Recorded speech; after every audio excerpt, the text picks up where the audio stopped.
them all of yourself.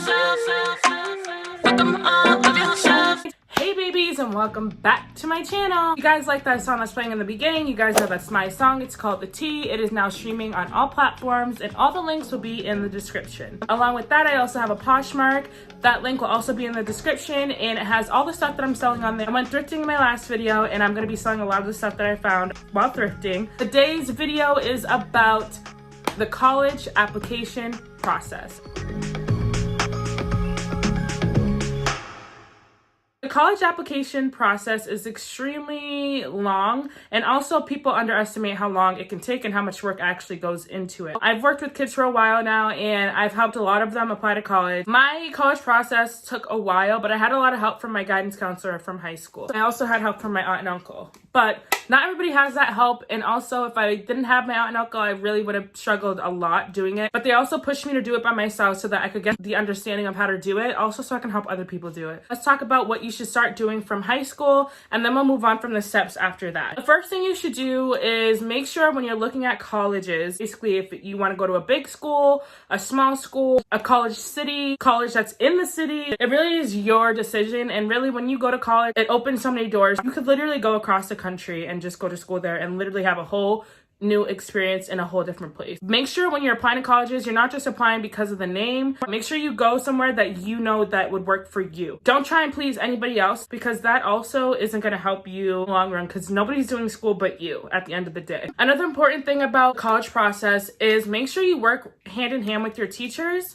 your guidance counselors, people that are close to you, people that have experience in doing it when it comes to the college essay. Along with that, your high school recommendations. So your teachers have to write a recommendation for you to get into college. Make sure you're working on relationships with those teachers so that they can get to know you better and so that they can write better recommendations for you. Because colleges know when people are just writing recommendation letters just to do it and know nothing about the student. And also, teachers sometimes refuse to write your recommendation letter if they have no idea anything about you. So make sure you work on the relationship with your teachers, get to know them. You're going to have to use this skill when you get into college because it's a way bigger platform. Another thing that's important is that you work with your English teacher or whatever teacher you trust on your college essay. Do not wait until the last minute to write your college essay, because that is something that they actually look at. Now, there's some things that colleges don't look at, and I'm not going to list them because I don't want you to pick and choose what you can and cannot do or what you should and shouldn't do, but you need to put a lot of effort into your college essay,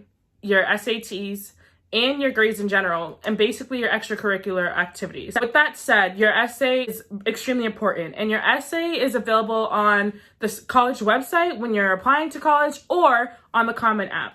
Now, the Common App is extremely important because there's hundreds and hundreds of colleges on Common App where they have the same core essay question, and you literally write the essay and you can upload it to all of the colleges. So you're not writing a different essay every time. There's some schools that do have their own specific essay, and obviously when you get that essay and you look it up, you do that early and in advance so that you can have one step closer to the guidance and the help that you need to get the essay done and looked at and reviewed, and then you redo it so that you can have the best essay out there to put forward for your school. Common App is also great because you literally answer the same core 50 questions. If you want to apply to a bunch of different colleges, and literally colleges all across the country, it's not just here in Massachusetts, there's colleges all across the country that are on Common App that you can apply and literally have the same core questions and do it one time, and you'll have your college application process done. On the Common App, you need to write your extracurricular activities, and you need to upload your SAT scores or ACT scores. Standardized testing is extremely important for some schools. I'm not going to say all schools look at your SATs because I know for a fact they don't,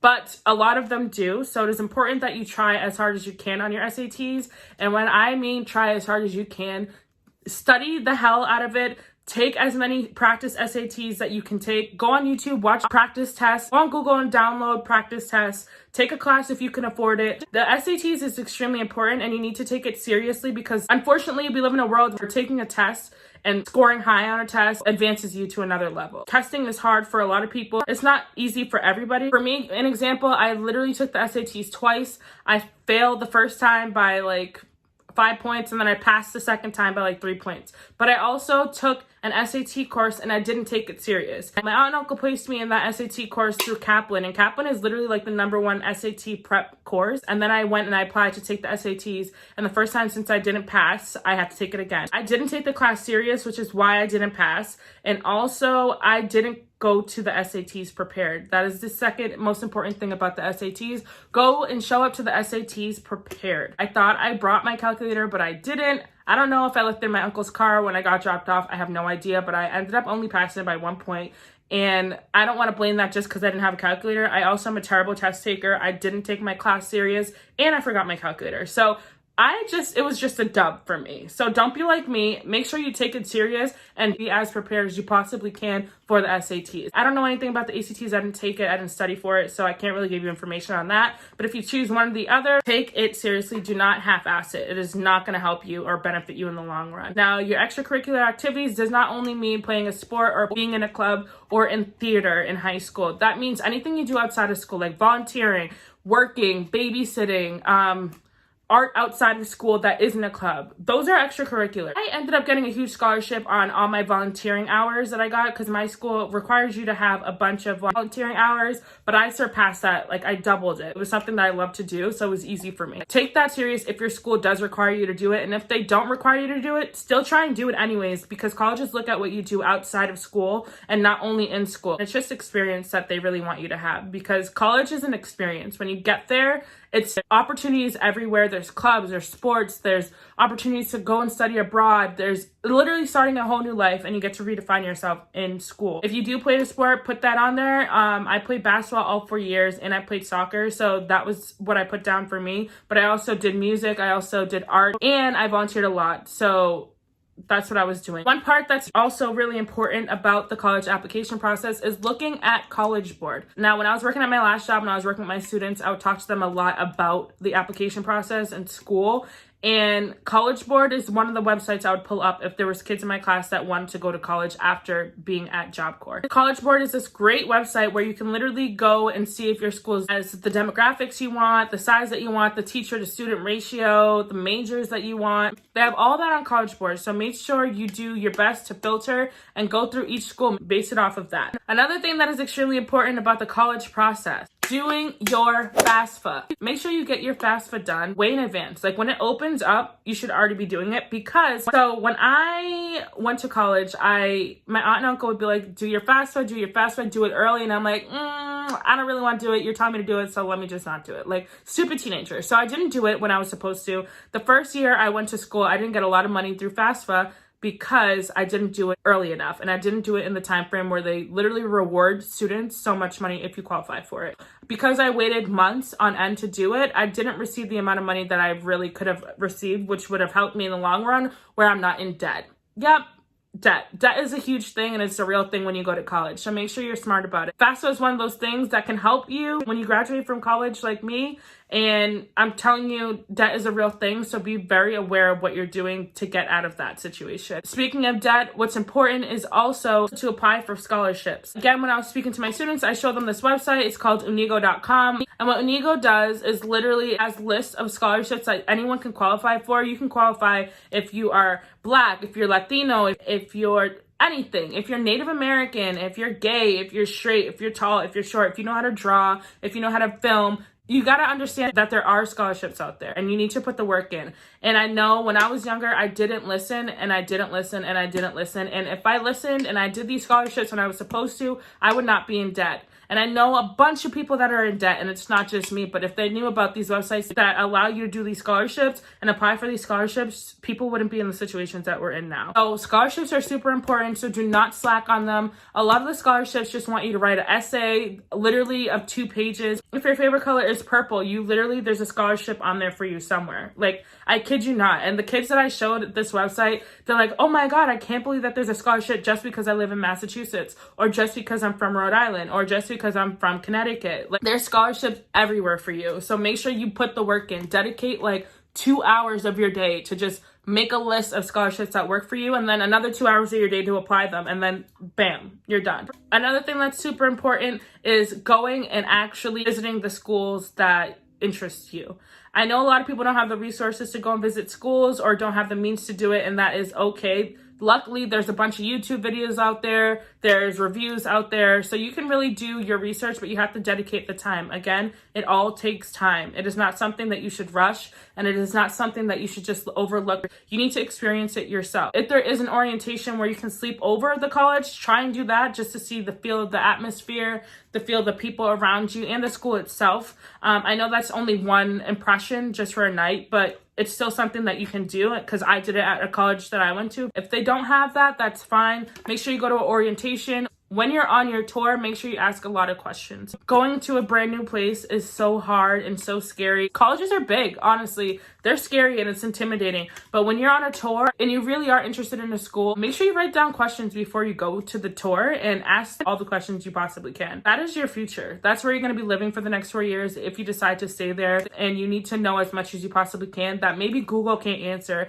that maybe only someone that went there or is going there can help you with. Like I say in all my videos, be your own advocate. If there's something you need to know or something that you really will define whether you want to go to that school or not, ask the question. It makes an impact and it will really help you once you get into school itself. Another thing that's super important is remembering that it is okay to apply to a community college. Now, I went to 3 different colleges. So just from my experience, I went to 3 different colleges. I went to LaSalle College, I went to Salem State, and then I ended up at UMass Boston where I stayed and graduated. I had teachers from all different schools, from the schools that I went to, and they also taught at Tufts. They also taught at Harvard and MIT and Northeastern. And a lot of those teachers were telling me that they teach the same thing that they teach at that elite school. Going to a community college isn't bad. You get the same education. Those teachers work their asses off to educate you. There's nothing wrong with teachers that teach at community college. They are certified to do it. They're there to teach you and educate you. And even if you go to a community college, you still transfer into another college. So it's like, if you get straight A's and B's and work your ass off your first 2 years, you can go to an elite school afterwards and literally get the scholarships you need to go to that school. So it's important to understand that it is okay to go to a community college because you're learning the same things. Unless you're going on a very specific track or path that you know what you want to do from literally freshman year of high school. But if you're not doing that specific track or path, it's okay to go to community college. I really regret not going to community college my first 2 years because I moved to so many different schools and I could have saved myself some great money and I wouldn't be in the situation I am in now. Another thing about that is if you do know your specific track that you're going down, take your AP courses early and in advance when you're in high school. Now, this is for the people that are super studious and people that really know what they want to do. Even if they don't know what they want to do, but they excel in academics in general, take your AP classes junior and senior year because those credits actually go into college. That's what an advanced placement class is. They literally transfer into college credits and you are a step ahead. If you're taking these advanced placement classes, put your heart in it. Don't half-ass it. Take harder courses in high school. Don't do the easy way out because that's just what you want to do. It helps you in the long run. So all of this is the long run. Like, I know when you get into freshman year of high school and you just don't know what you want to do. And like, honestly, college is not even on your mind. Even if you don't know what you want to do in college, you still need to take school seriously. I moved to a different city my freshman year, so I took it serious freshman year, but then when I got comfortable sophomore year, I was like kind of slacking, and then junior year I was kind of slacking, and then senior year I was like, oh shit, I need to get my stuff together so that I could like actually do something in college. Don't be like that. Make sure you take it serious from jump, like freshman and sophomore year, junior year, and then senior year. Every harder course you can take it. If you have the brains to do it and the work ethic to do it, take it.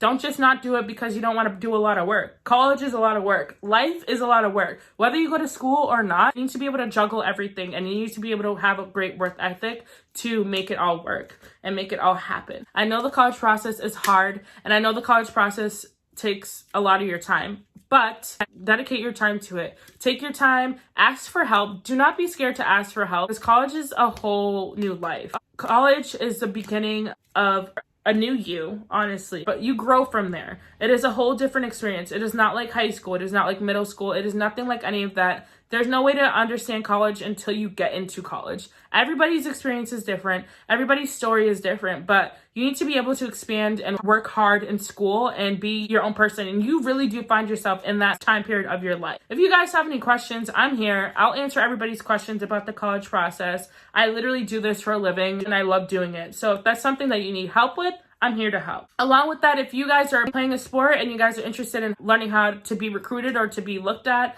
I can help you guys with that too. I've helped a bunch of students do that as well. And you need help with that process, leave a comment down below. If you guys need help with college and anything I didn't hit during this video, it is never too late to go back to school. If you're literally 30 years old and you're watching this video, I'm clapping for you, because don't give up on yourself and don't think that it is too late to go back to school. Life is a lot and school in general is a lot. So if you're doing it now and you're watching this, you keep working hard and do what you need to do to get to where you want to be. It's never too late. Make sure you leave a comment down below, because I can help you in any way that you need to get into the college that you want to get into. Thank you guys so much for watching this video. Make sure you guys leave a big thumbs up. Make sure you guys subscribe to my channel and share this if you know someone that's going through the college process right now or needs help or guidance. If you're a junior in high school, senior in high school, or anything in general. I love you guys so much. Thank you so much for watching. Bye.